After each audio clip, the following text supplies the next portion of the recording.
Mic check. Okay. 7, 8, 9, 10. Good check. Good check.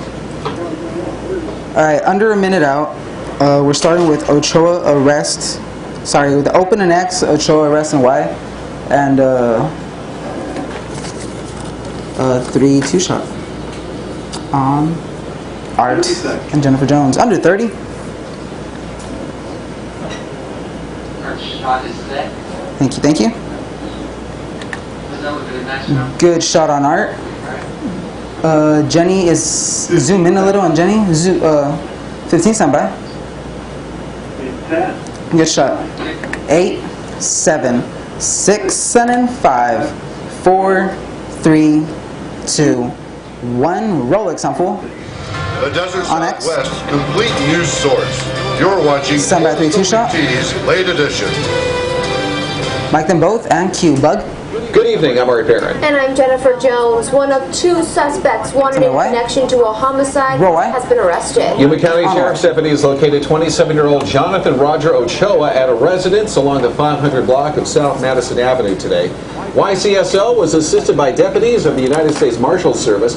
Ochoa was named a suspect in the death of 33-year-old Kendall Smith last week. Yuma County Sheriff's deputies say Smith was brutally beaten with a baseball bat in the 2500 block of East 15th Place in Yuma 2 weeks ago. He later died as a result of his injuries. Meanwhile, a manhunt continues tonight for Manuel Bustamante in the homicide of Kendall Smith. Investigators say they have developed information leading them to believe that he has fled to Mexico. Bustamante is described as a Hispanic man, 30 years old, 5 feet 7 inches, and 185 pounds. Anyone with information on the whereabouts of Bustamante is urged to contact YCSO or 78 Crime.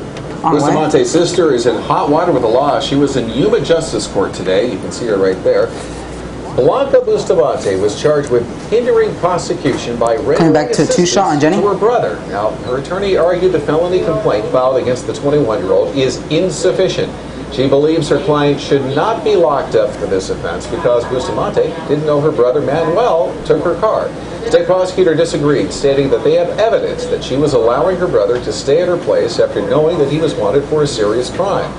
The judge kept Bustamante's bond at $100,000. He's back in court next week for a preliminary hearing. Miker and Q. 3 college students arrested for robbing another college student faced a judge this afternoon. 20-year-old Tony Grimes and Campbell Garland, along with 21-year-old Nige Lockhart, are accused of robbing a man in an Arizona Western College dorm room Monday evening. All 3 are facing charges of armed robbery, aggravated assault, and theft. Garland and Grimes are being held on more than $3,700 bond, while Lockhart's bond was set at $25,000. All 3 are back in court later this week.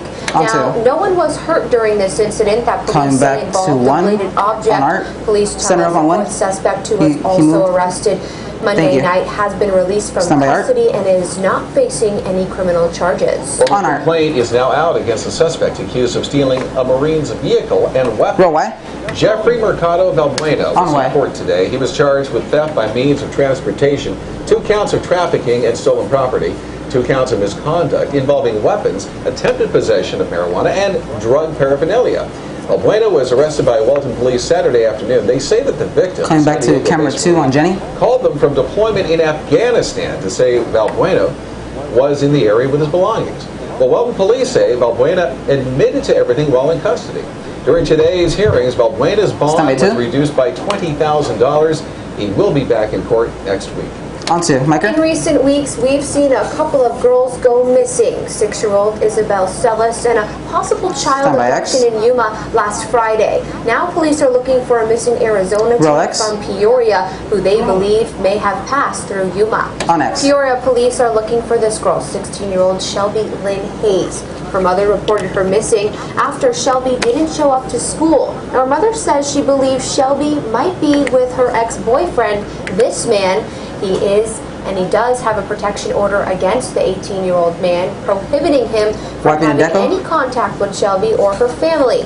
Police believe the couple is headed west after Border Patrol was able to identify the ex-boyfriend's car at a checkpoint in Yuma last night. On the deck. man's car is described as a white 2001 Coming back to camera Nissan 1 on arc. Maxima with Arizona Good plates shot on 1. ATZ 1202. Anyone with information is urged to contact police. On 1. 2 U.S. citizens are in custody tonight after Border Patrol agents found drugs and a weapon in the vehicle that they were driving during an inspection. El Central Border Patrol agents working at the Interstate 8 checkpoint directed a gray Scion XD to a secondary inspection after a canine agent alerted them. Agents found an unregistered loaded .38 caliber revolver under the driver's seat. They also found 5.5 grams of marijuana and cocaine. Both suspects were turned over to the Imperial County Sheriff's Office. All right, let's get a first check of the forecast right now. Definitely a beautiful day in the desert Southwest today. Stand by Gary. Good shot on Gary. Just Gary Frank. Malcolm and Q. Hi, how's it going? Not too bad outside. 70 degrees out currently in Yuma. Plenty of stars out there as well. Perfect and humidity is very low, and those winds we're coming back to a 2-shot just a little bit. with power outage results. Kind of a Vo and X. of 8 miles an hour, completely from the south right now. So very nice if you're stepping outside F-35 conference those directions. package so and wine. Not too bad if you're going to be outside. Now, what we can expect for tomorrow, very similar to today. I would think that once we get the day starting, we're going to have a little bit less wind. Back to camera 3 for 2 shots. Stand by. Occasionally overnight, and I'll highlight that in detail coming up in the 7-day. Michael and Q. Great, Gary. Thank you. Well, the blame game on last September's blackout that affected 7 million people is now surfacing. Federal energy regulators cite inadequate planning and lack of grid coordination for that massive blackout. Yeah, the findings come from a joint investigation with the North American Electric Reliability Corporation. Go ahead and mute, Jenny. Officials have said an employee's work on a transmission line at an Arizona substation should not have triggered the outage, simply because the system was designed to compensate. They're going to intro this package the General Y. Irrigation District is looking at the report. Its general manager, Kevin Kelly, says while the IID may dispute some of the findings, it will implement any recommendations that are made. And also, Kelly is quick to point out the IID was first to restore power in 6 hours to its customers. Now, the September 2011 blackout affected people in Southern California, Arizona, and Mexico's Baja California.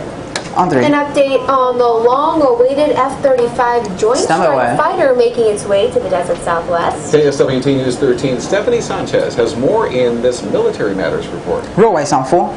On Y. The time for the F-35 Joint Strike Fighter to finally arrive at the Marine Corps Air Station Yuma seems closer as new projects are brought to light.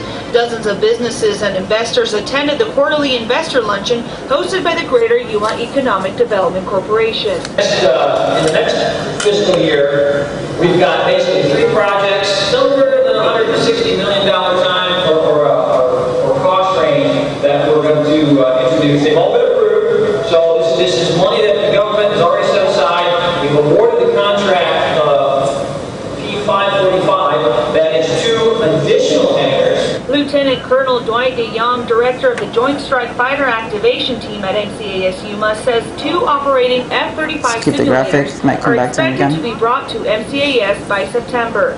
Many local businesses say the program already has impacted the economy. We're actually up about 30% over last year.